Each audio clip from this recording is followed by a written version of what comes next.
Anti-government protesters and royalist supporters are staging rival shows of force in Bangkok tonight. Political tension in Thailand has been growing after 3 months of demonstrations, and there are now fears there might be a return to the violent street protests of 2014. Mei Wong and Saksisa Sambat are covering both sides of the story, and we'll talk to them in a moment. But first, a look at how the day unfolded. Tensions gave way to scuffles between pro-democracy protesters and supporters of the Thai monarchy at the rally in Bangkok. Both sides traded punches and threw plastic bottles as police tried to keep them apart, marking an escalation from the series of peaceful anti-government rallies that have rattled Thailand since July. The standoff began after several hundred protesters gathered at the Democracy Monument. They demanded a new constitution, the resignation of Prime Minister Prayut Chan-o-cha, as well as the reformation of the Thai monarchy.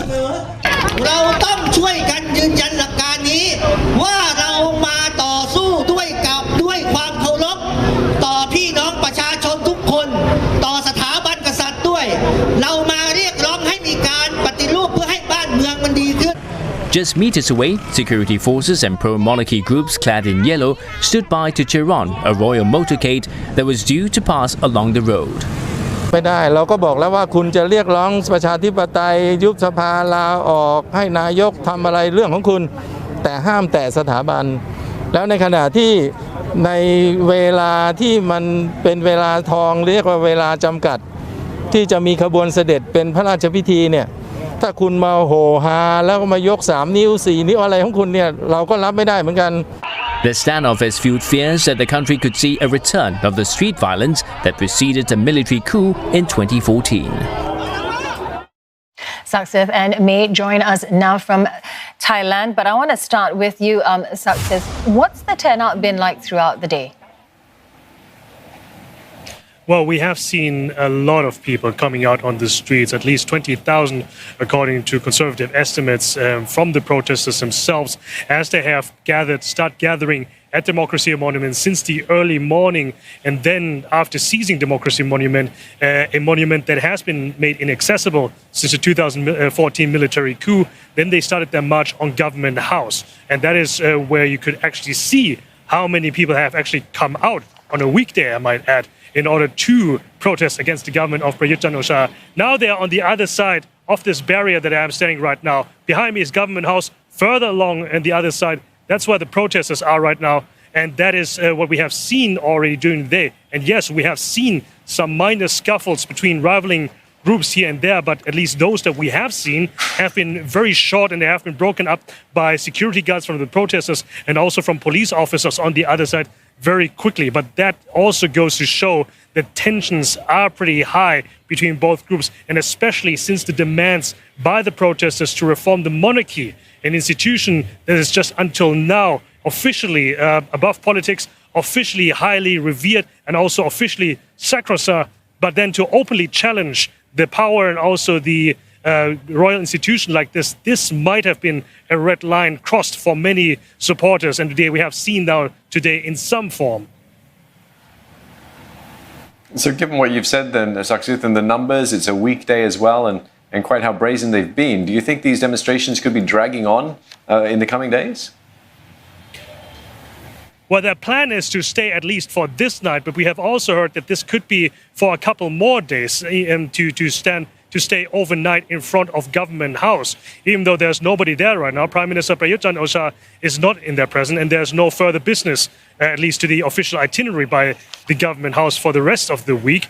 But that is also going to be a further test of the protest movement, of the pro-democracy and anti-government protest movement. Last month of September the 19th, they were already on Sanam Luang in front of the Grand Palace, and they stayed overnight. But because of the rain and because of the duration and the length of the protest, the numbers whittled down significantly. And this could happen as well this tonight. But then the determination that we have seen, the turnout today, well, we could at least say this has been the biggest protest march that Bangkok has seen since the military coup. The question, of course, is will this last in the next coming days? And also, will this protest movement last in the coming months as well? Yeah, thanks for keeping an eye on it for us, Saksith. Let's cross over now to Mei Wong. She's with the pro-government supporters. They are also out in force. So tell us, Mei, what they are trying to achieve. Well, I have to point out to you that not quite.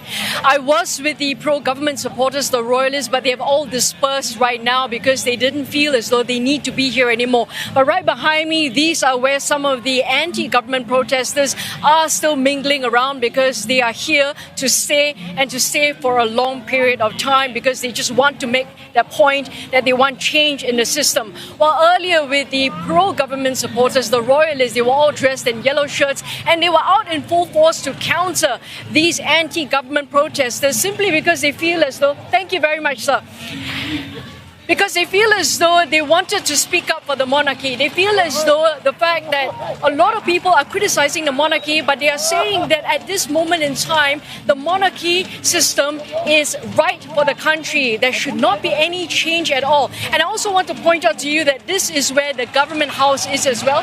If you can see, there are concrete barricades over there.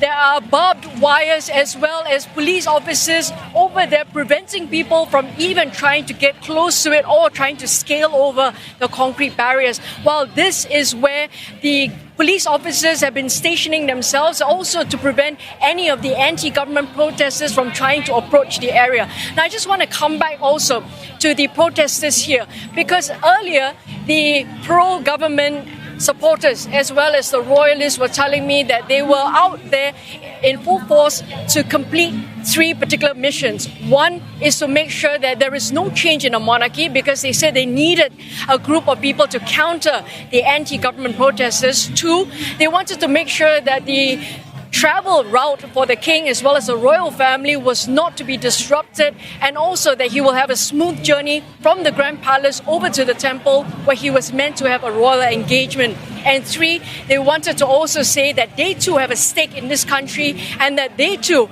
want to make their voices heard. At the end of the day, they don't want to see any violence in this country. And they also said that they respect the voices as well as the opinions of all the segments of society. But the pro-supporters, in terms of the pro-government supporters, say that at the end of the day, the country is doing well. They should not shake the system at this moment because the country also needs to develop, particularly during this COVID-19 crisis, particularly when the economy is going to suffer a contraction of about -8%. And that's the reason why you have two distinct groups here coming out to say what they want in terms of their opinions for this country. Many thanks for getting us up to speed with that, May. Saksita Sombat and May Wong speaking to us from Bangkok.